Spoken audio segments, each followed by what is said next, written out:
This is Kat with Beadaholique, and in this video I'm going to show you how to make the Camille bracelet. Now I have it here in sort of a mint green and a gold, and today I'm going to show you using this beautiful pumpkin orange kind of coral color and the opaque blue. So to complete this project, what you're going to need is you're going to need 7 closed jump rings, 5 open jump rings, and these are both 5mm 20 gauge. I also have a 10mm lobster clasp. I have my Fireline crystal in the size B, a size 12 beading needle. These are 11.0 Toho seed beads, and these are the Czech glass Silky 2-hole beads.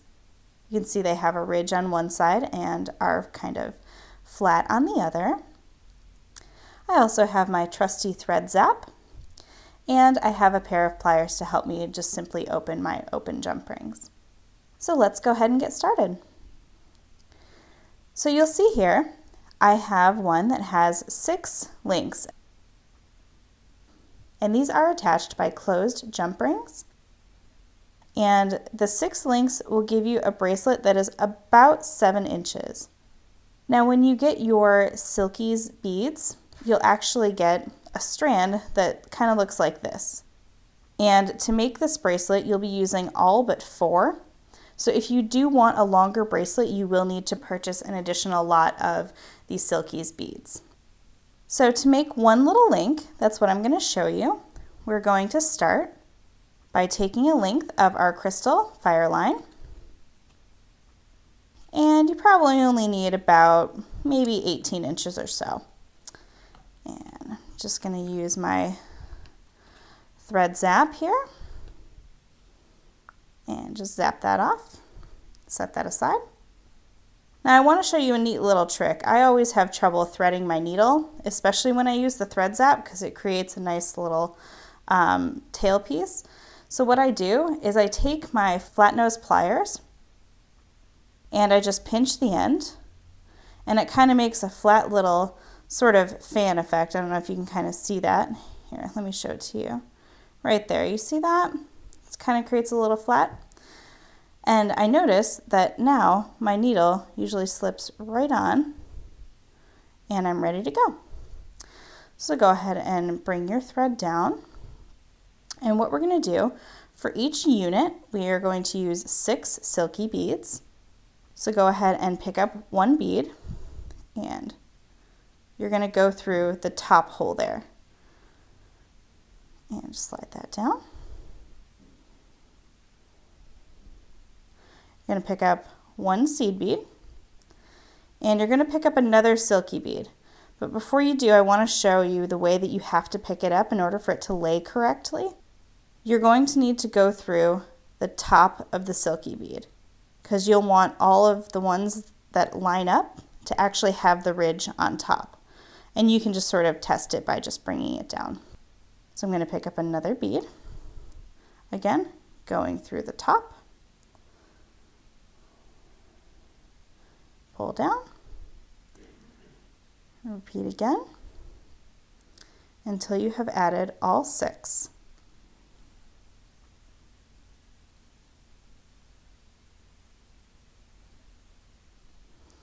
And I'm just going to finish with 1 more seed bead. And now I'm going to bring them together by taking my needle and going back through all the beads. So I'm just going to pick it up and just go right back through all those beads. And go through a couple at a time and just pull it into a circle. And you'll see it kind of comes together.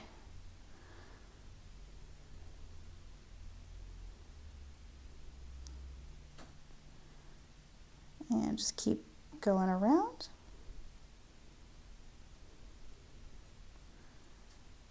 Until your threads meet back up. Just like that.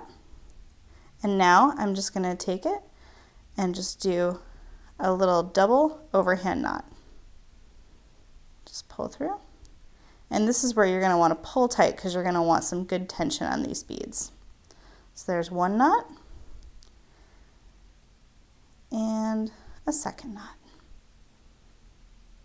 There we go, nice and tight. Now you see how all of the ridges are all on one side, and so this is the inside of the unit. So now just go ahead and take your thread and just weave it back through just a bead or two, and then we're going to zap it off just to kind of give it a tail. Go on that side.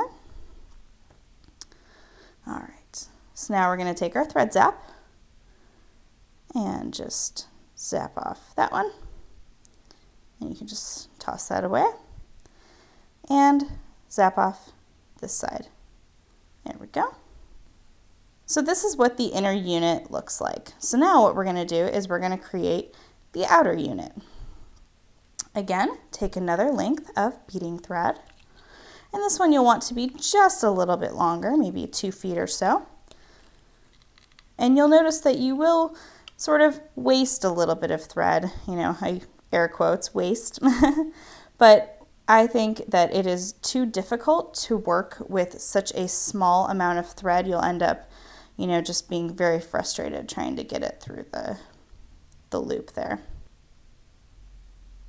There we go. Okay, so now I have another length of thread. So I'm going to start by going through this sort of bottom hole here on the silky bead. So start by going through, leave yourself a good tail, and now you're going to pick up 5 seed beads. 1, 2, 3, 4, 5.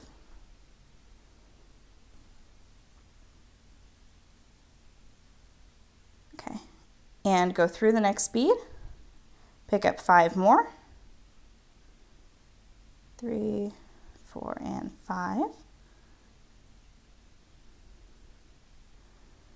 and go through. Now on your third one here, you're going to pick up 1, 2, 3, 4, 5 seed beads, and you're also going to pick up a closed jump ring and just go right through there. And what you're doing is you're capturing that jump ring to be part of the link. So we're just going to continue around the circle, picking up 5 more and going through the next silky bead.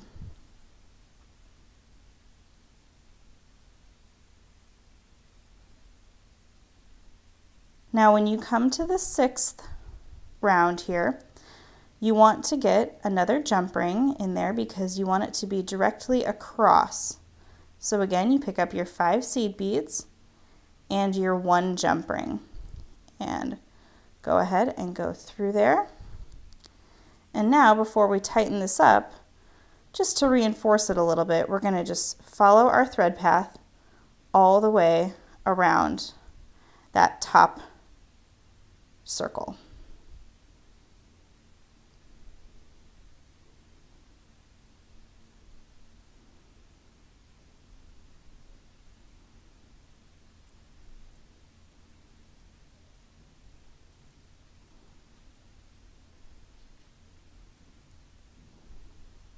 And going through those last 2, we'll have our threads meet up. And again, we're just going to want to make 2 overhand knots.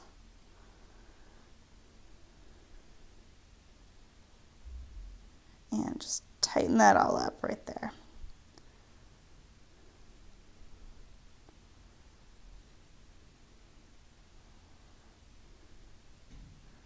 And take your thread and just go through that last bead.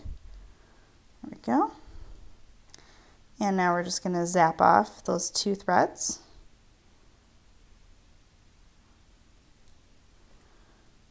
Okay. And set that aside.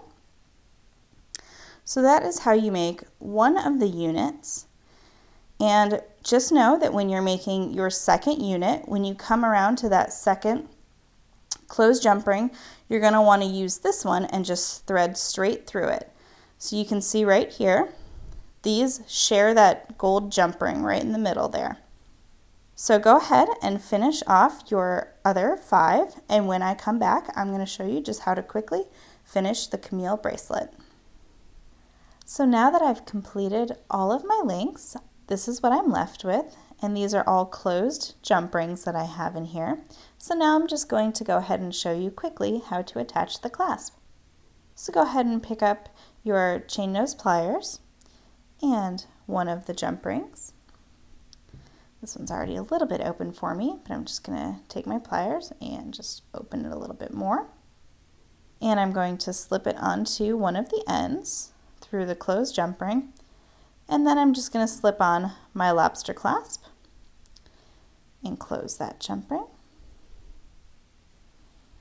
And that side is all finished. Now to move to the other side, I want to create a little bit of a chain link so that I can adjust my size.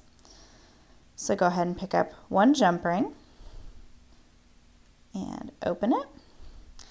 And in order to create a link, I'm actually going to add 2 jump rings here. I'm going to close that. And now I already have 3 jump rings ready to go. Open one more jump ring. And I'm going to take it and attach it to the link and attach it to that final closed jump ring right there. And just close that up. And that is it. I am all done with my Camille bracelet. So I made a nice gold and mint one here, and then I have sort of this summer fun kind of colors. This tutorial will be available at Beadaholique.com, and you'll be able to purchase all of your supplies and tools to make this bracelet.